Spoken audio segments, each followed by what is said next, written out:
While drafting the opening for this speech, I initially considered describing my own personality traits, characteristics, or even my MBTI type as an INFJ. Anything to help the audience understand me more fully about my identity. But suddenly I became curious. In my 16 years of life so far, when did I first recognize this trait of mine? How have I defined my own personality?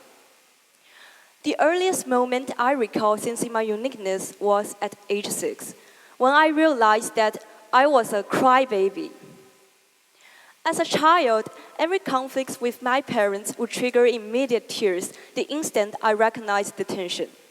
Consequently, the most common remarks were, "You cry the time we say anything." In Chinese, that is, 一说你就哭, or "Why can't you handle even a little criticism?" 怎么说你两句都不行? I noticed I was different. While other children argue with their parents fiercely, I would simply stand there and weeping silently. They told me that this was a sign of fragility and emotional instability, that tears solved nothing. As I grew older, I remained prone to crying, but the reasons evolved. I began shedding tears while reading books or watching films, effortlessly immersing myself in the characters' emotions.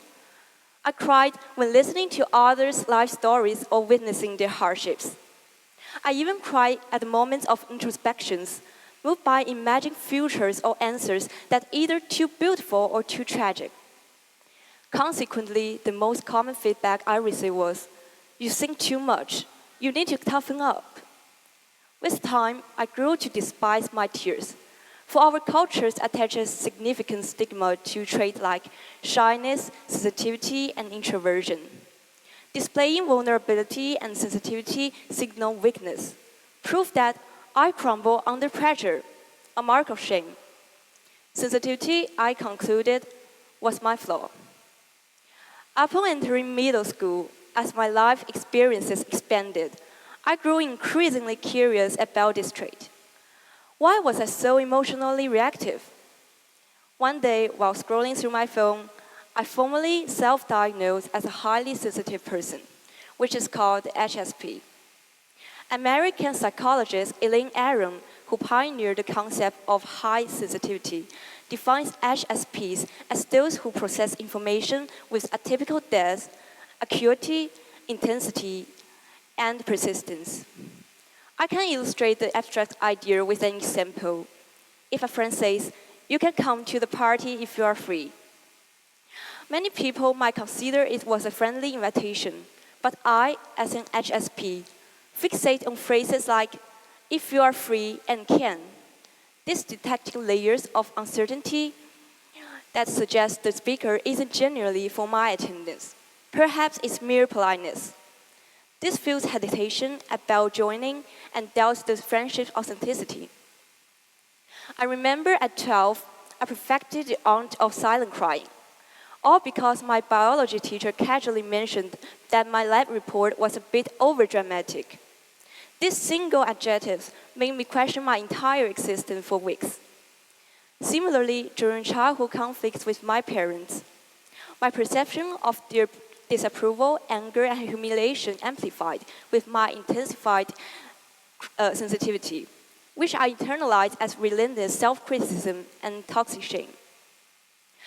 HSPs constitute 15% of the population. They have vastly richer inner world than average. I discovered that in social interaction, I effortlessly decode subtleties in others' expressions, tones, and attitudes. My rapid emotional perception deepens my capacity for empathy, yet it also drowns me in sorrow and helplessness for humanity's sufferings. Negative emotions, pain, anxiety, grief, magnified endlessly, breeding suspicion, pessimism, self-loathing, and disillusionment with the future. I couldn't comprehend what shaped this sensitivity, but I hated the weak self society had molded. Then I encountered the concept of doubt sensitivity, the contrast of my nature.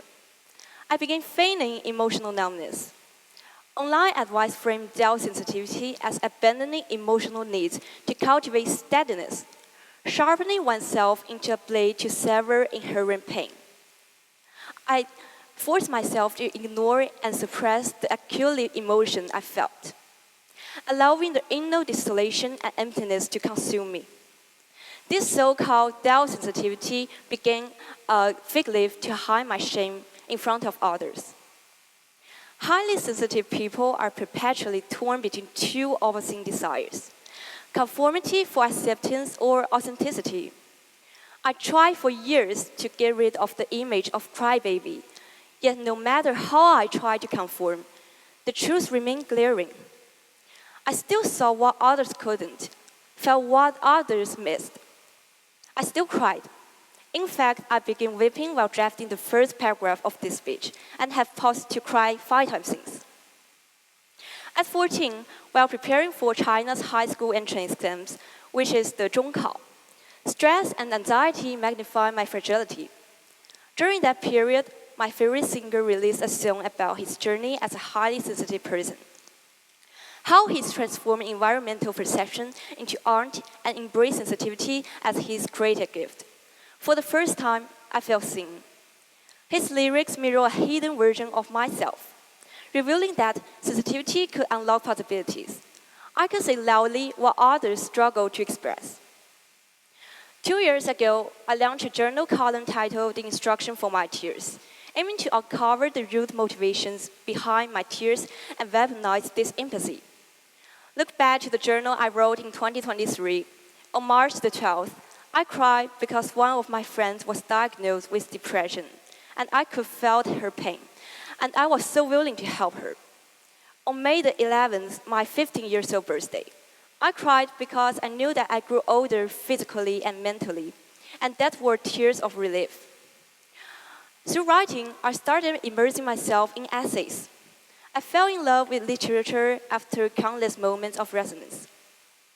I wrote introspective pieces at every life stage, crafted fiction inspired by real-life encounters, and I even wrote a 20,000-word essay after my ex-friend blocked me online only. Revisiting these works, I finally recognized that sensitivity as my superpower. My tears became production. I needed to aim this detail magnifying spotlight and my passion to fulfill creativity and imagination. After entering high school, my first post about my emotional journey on social media garnered 150,000 views. I realized that society had countless individuals like me. As a media creator, I now turn my empathy into collective struggles. My sensitivity allows me to detect emotional undercurrents beneath unspoken needs and become a more resonant storyteller. Gradually, I receive waves of validating feedback, proof that across screens lay innumerable sensitive or overlooked souls. I pour felt emotions into artistic productions, articles about teenage struggles, videos dissecting cyberbullying, stories reclaiming female narratives. Ultimately, I found my worth. The more I understand me and others, the better I navigate comfort and boundaries. Nowadays, I always receive private messages saying that my video has helped them get through difficult times. However, I think it was the empathy from others on the internet that helped me get through the tough times. In my view, there are no fans. We are all viewers and creators of media and emotions. We all use our own sensitivity to enjoy the power brought by the same resonance. Today, I want to thank my sensitivity. I know that when filled with talent and intuition, it empowers me to explore wider worlds through creation. The solution for a highly sensitive person is just to think more. It is to focus thinking on things one loves, to create one's own value, and to loving the world. We feel pain beyond ordinary measure, yet our capacity for joy expands exponentially. With this vast perception, we can embrace the whole world and our existence wholeheartedly. The instruction is finally written. These tears are not leaks. They are liquid archives. Every drop contains thoughts, and they are my living waters. They can also be yours. And then we can wield this gift. Thank you.